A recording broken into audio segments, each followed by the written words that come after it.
You know that wasn't going to be the last video vortex. I should start calling this phone my prefrontal cortex phone.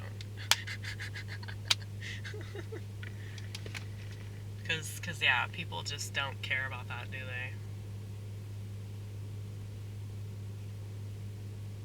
You know what I find so amusing?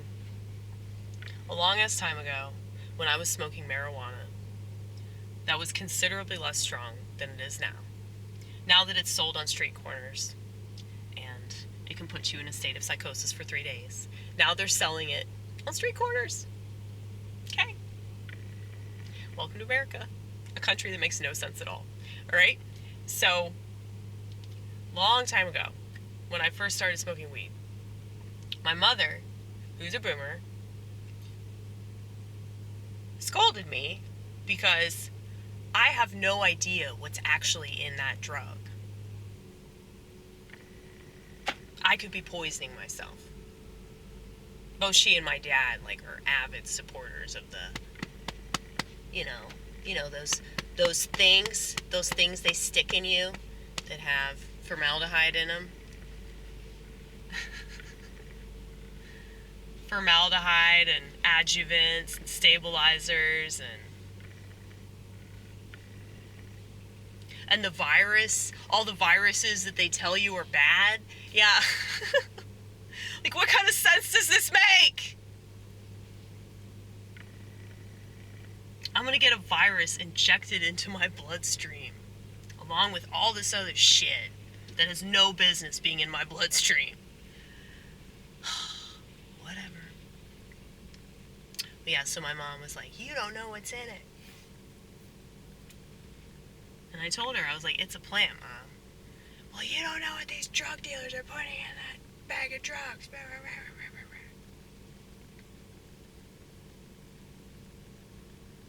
Isn't that funny? The audacity of somebody that believes in jabs to lecture their daughter about the danger of smoking a plant that grows in the ground. And they love to say stupid shit like, poison ivy grows in the ground. Poison ivy does grow on the ground, that's true. But poison ivy is different than marijuana. Different plants have different functions, okay? I hate the saying it's not rocket science, but it's really not, you know? It's not rocket science, it's not even like... It's not even like biology. It's like really... it's pretty simple shit, you know? Plants are different. But yeah. I forgot the point I was trying to make. Oh, you don't know what's in it. That's not true though, because I do. Like, I research this stuff. Because I have the internet. I don't know if you guys know this, but the internet is a place where you can look up a lot of information to better yourself. Unfortunately, most people in our society don't do that. They do the opposite of that. And they just self-destruct, okay? But I wanted to make this point about phones. How people aren't questioning the phones at all. They're not questioning the internet. They're not questioning the fact that, like, all these teenagers, and now children have access to the internet, which has every type of debauchery that you can possibly imagine. And we're not even talking about the dark web. We're talking about the regular ass internet, okay? I mean, the regular ass internet is already dark enough. But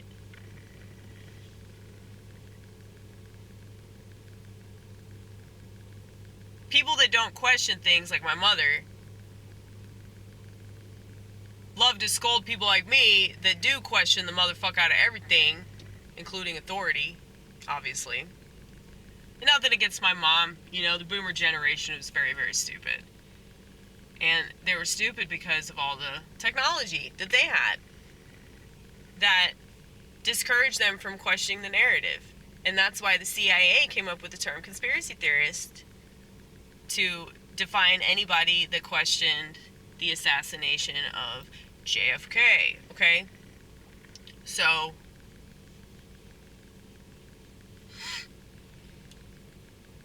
I'm pretty sure it was the potheads, it was the hippies, it was the beatniks,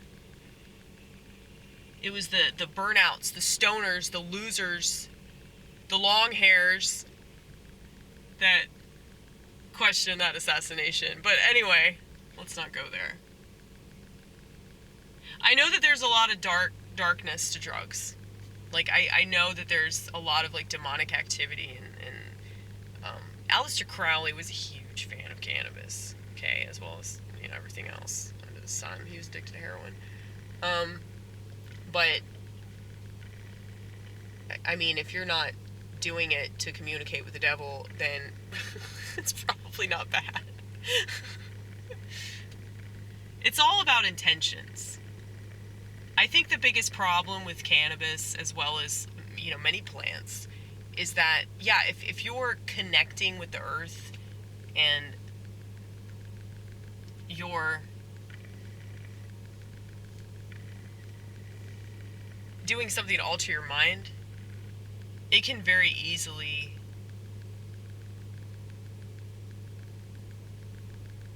turn into this, you know, obsessive thing. I mean, I know that it has with me, because I have the tendency to obsess about things anyway. But, if people don't know what they're doing,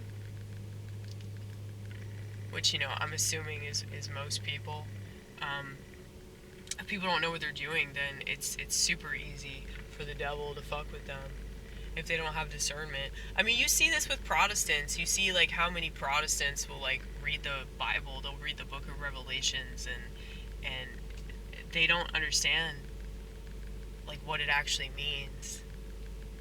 And I mean, that's one of the main reasons why I became Orthodox, was so I wasn't, you know, fucking myself up, you know, convincing myself of narratives that weren't true, all because that's what I wanted to believe. And,